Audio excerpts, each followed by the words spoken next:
Chapter 17. Never sacrifice sick or defective cattle, sheep, or goats to the Lord your God, for he detests such gifts. When you begin living in the towns the Lord your God is giving you, a man or woman among you might do evil in the sight of the Lord your God and violate the covenant. For instance, they might serve other gods or worship the sun, the moon, or any of the stars, the forces of heaven, which I have strictly forbidden. When you hear about it, investigate the matter thoroughly. If it is true that this detestable thing has been done in Israel, then the man or woman who has committed such an evil act must be taken to the gates of the town and stoned to death. But never put a person to death on the testimony of only one witness. There must always be 2 or 3 witnesses. The witnesses must throw the first stones, and then all the people may join in. In this way you will purge the evil from among you.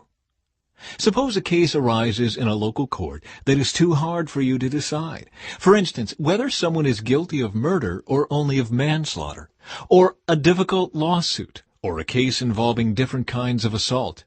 Take such legal cases to the place the Lord your God will choose, and present them to the Levitical priests or the judge on duty at that time.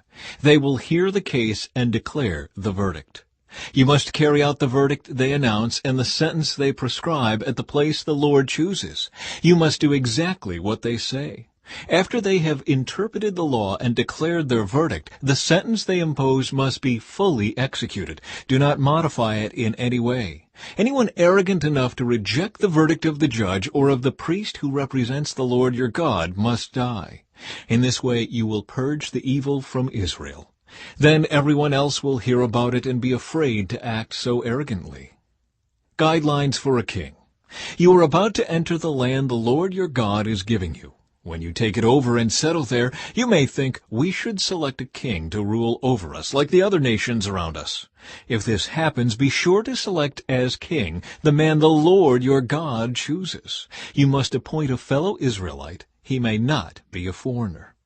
The king must not build up a large stable of horses for himself or send his people to Egypt to buy horses, for the Lord has told you, you must never return to Egypt.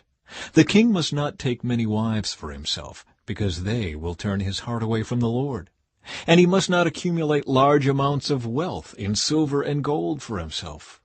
When he sits on the throne as king, he must copy for himself this body of instruction on a scroll in the presence of the Levitical priests. He must always keep that copy with him and read it daily as long as he lives. That way he will learn to fear the Lord his God by obeying all the terms of these instructions and decrees. This regular reading will prevent him from becoming proud and acting as if he is above his fellow citizens.